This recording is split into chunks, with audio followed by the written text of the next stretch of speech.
Hello बच्चों, मैं हूं आपका ज्योग्राफी टीचर और आज हम क्लास 9 का एक बहुत ही इंपॉर्टेंट चैप्टर शुरू करने वाले हैं। Chapter number 11, transport and communication. पता है, ये सिर्फ एक चैप्टर नहीं है, ये हमारे देश की इकोनॉमी की और हमारी आपकी डेली लाइफ की लाइफलाइंस हैं। जरा सोचिए, आपके हाथ में जो फोन है या आपके घर में जो सामान आता है, सब कुछ इन्हीं दो चीजों पर डिपेंड करता है। तो चलिए इस फैसिनेटिंग दुनिया को मिलकर एक्सप्लोर करते हैं। बच्चों, एक सेकंड के लिए सोचिए। आप सुबह स्कूल कैसे आते हैं? शाम को अपने दोस्त से फोन पर कैसे बात करते हैं? हर कदम पर, हर मोमेंट में आप या तो ट्रांसपोर्ट का इस्तेमाल कर रहे हैं या कम्युनिकेशन का। और ये जो इतना सारा सामान है, फैक्ट्रीज से निकलकर आपके शहर की दुकानों तक कैसे पहुंचता है? ये सब कोई मैजिक नहीं है। इन सारे सवालों का जवाब है ट्रांसपोर्ट और कम्युनिकेशन। ये हमारी मॉडर्न लाइफ का फाउंडेशन है।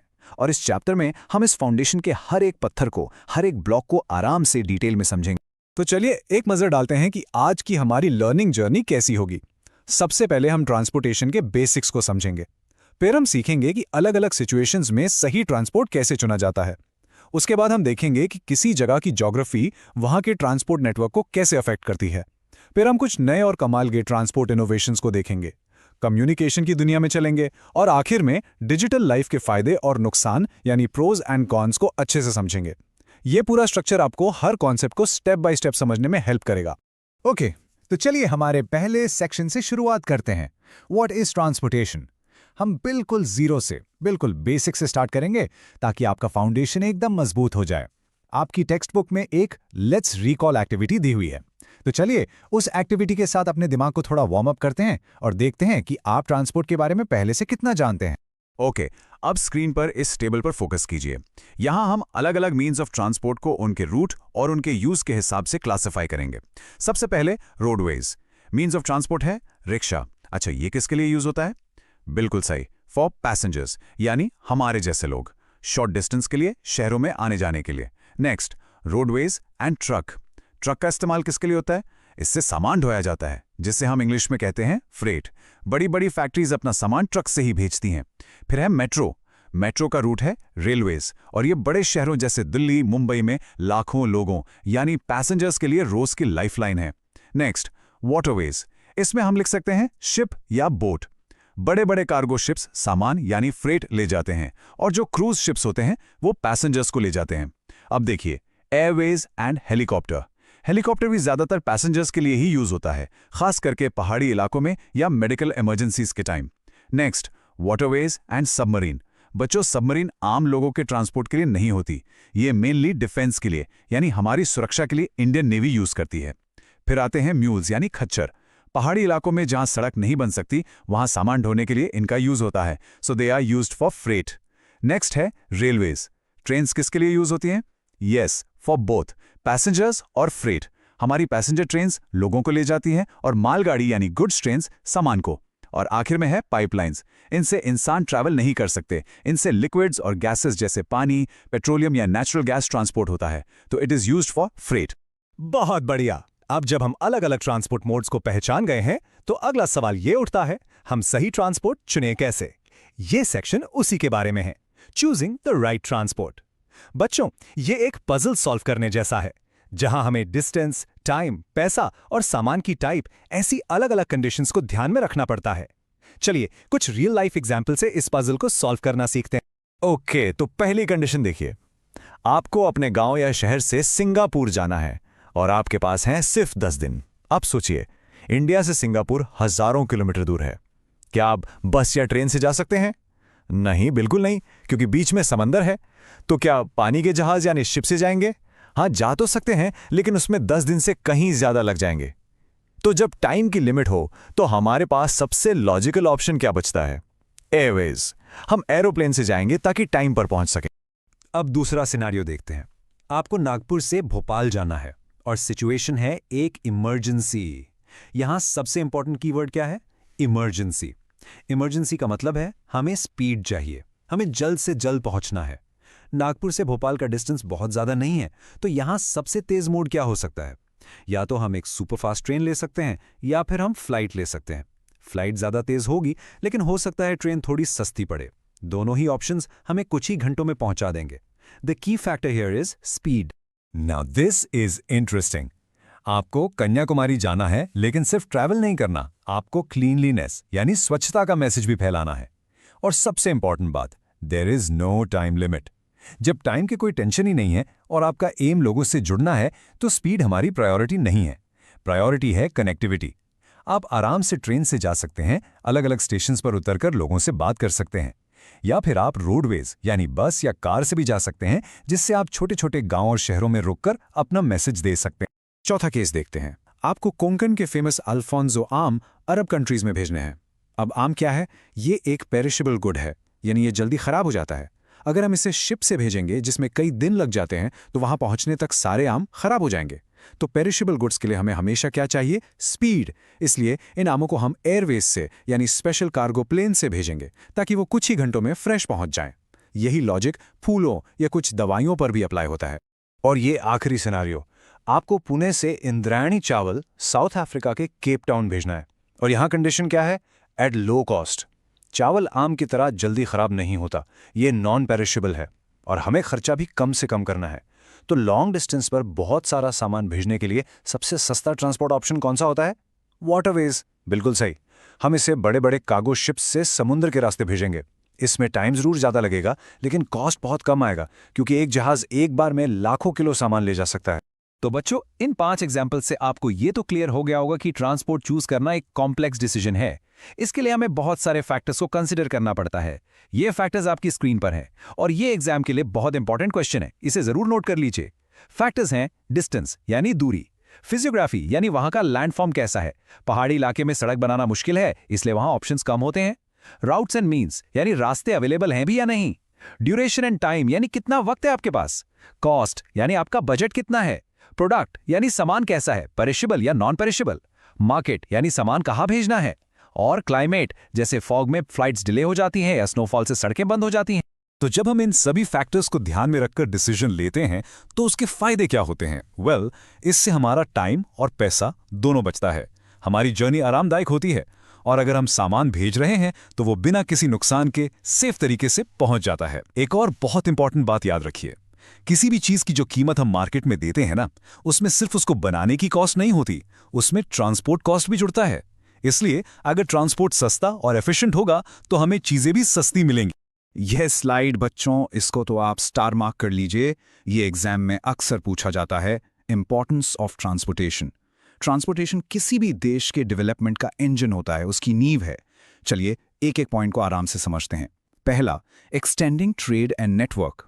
अच्छे रोड्स और पोर्ट्स से ही एक किसान अपनी फसल को दूर के मार्केट में बेच पाता है, जिससे उसकी इनकम बढ़ती है। दूसरा, रैपिड इंडस्ट्रियलाइजेशन। सोचो टाटा नगर में स्टील प्लांट क्यों बना? क्योंकि वहां से रॉ मटेरियल लाने और स्टील भेजने के लिए स्ट्रॉन्ग रेलवे नेटवर्क है। इंडस्ट्रीज वहीं लगती हैं जहां ट्रांसपोर्ट अच्छा हो। तीसरा, एम्प्लॉयमेंट अपॉर्चुनिटीज। ट्रांसपोर्ट सेक्टर में लाखों लोगों को काम मिलता है, drivers, pilots, railway workers, mechanics, so many people. चौथा, रीजनल कनेक्टिविटी। प्रोजेक्ट्स जैसे गोल्डन क्वाड्रिलैटरल ने देश के बड़े बड़े शहरों को जोड़ दिया है। पांचवां, ओवरकमिंग स्कैसिटी। अगर कहीं पर बाढ़ आ जाती है तो दूसरी जगह से फूड और जरूरी सामान ट्रांसपोर्ट करके ही तो पहुंचाया जाता है। छठा, decreasing regional imbalance. North east India में रोड्स और ब्रिजेस बनने से वहां भी डेवलपमेंट तेजी से हो रहा है। और आखिरी, टूरिज्म डेवलपमेंट।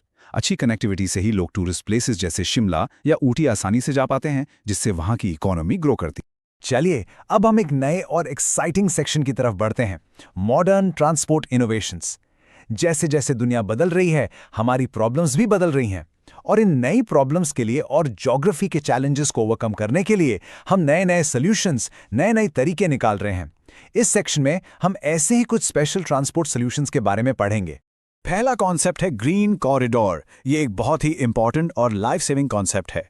जब किसी डेड पर्सन ने अपने ऑर्गन्स डोनेट किए होते हैं, जैसे हार्ट या लिवर, तो उस ऑर्गन को बहुत जल्दी, बहुत कम टाइम में उस पेशेंट तक पहुंचाना होता है जिसे उसकी ज़रूरत है। ऐसे में पुलिस और ट्रैफिक अथॉरिटीज़ मिलकर उस एम्बुलेंस के लिए पूरा रास्ता क्लियर कर देते हैं। सारे ट्रैफिक सिग्नल्स ग्रीन कर दिए जाते हैं ताकि एम्बुलेंस बिना रुके तेजी से हॉस्पिटल पहुंच सके। इसी स्पेशल क्लियर्ड राउट को ग्रीन कॉरिडोर कहते हैं। ये एक ब्रिलियंट एग्जाम्पल है कि कैसे ट्रांसपोर्ट जिंदगी बचा सकता है। अब दूसरा इनोवेशन देखिए, जिसका नाम है रोरो ट्रांसपोर्ट। रोरो का फुल फॉर्म है रोल ऑन रोल ऑफ। सोचिए, ये ऐसा है जैसे आप अपनी कार को एक ट्रेन पर लोड करके लंबे सफर पर ले जाएं ताकि आपको ड्राइव ना करना पड़े। यहाँ कार की जगह पूरे के पूरे ट्रक्स को सामान के साथ एक स्पेशल गुड्स ट्रेन पर लोड कर दिया जाता है। इसे कहते हैं रोल ऑन। फिर वो ट्रेन एक लंबी दूरी तय करती है। जब डेस्टिनेशन स्टेशन आ जाता है तो ट्रक्स को ट्रेन से उतार लिया जाता है। इसे कहते हैं रोल ऑफ। और फिर वहां से ट्रक्स सामान को फाइनल लोकेशन तक ले जाते।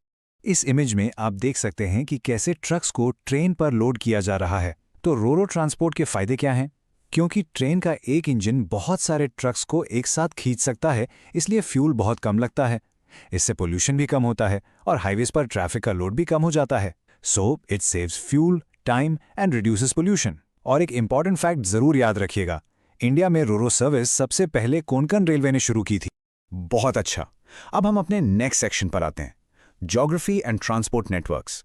इस सेक्शन में हम ये समझेंगे कि किसी भी जगह की ज्योग्राफी यानी उसकी फिजियोग्राफी, वहाँ के पहाड़, मैदान, नदियाँ, वहाँ के ट्रांसपोर्ट रूट्स यानी सड़कों और रेलवे लाइंस के नेटवर्क को कैसे अफेक्ट करती है। इसको समझने के लिए हम आपकी टेक्स्ट बुक से सतारा डिस्ट्रिक्ट का एक केस स्टडी लेंगे। ओके बच्चों, अब स्क्रीन पर बहुत ध्यान से देखिए। आपके लेफ्ट में सातारा डिस्ट्रिक्ट का फिजिकल मैप है और राइट में ट्रांसपोर्ट मैप। फिजिकल मैप में देखिए, जो वेस्टर्न पार्ट है वहां आपको ब्राउन कलर ज्यादा दिख रहा है। ये सह्याद्री माउंटेन्स का इलाका है जो काफी ऊंचा नीचा और पहाड़ी है। अब राइट साइड वाले ट्रांसपोर्ट मैप में देखिए, इसी वेस्टर्न पार्ट में आपको रोड्स और रेलवे लाइंस का नेटवर्क बहुत कम यानी स्पार्स दिखेगा। अब मैप के सेंट्रल और ईस्टर्न पार्ट में आइए। फिजिकल मैप में ये एरिया ग्रीन और येलो है, यानी यहाँ प्लेन्स और प्लेटोज हैं जो आराम से फ्लैट है। और अब ट्रांसपोर्ट मैप में देखिए, इसी सेंट्रल और ईस्टर्न पार्ट में रोड्स और रेलवेज का जाल यानी नेटवर्क कितना घना यानी डेंस है।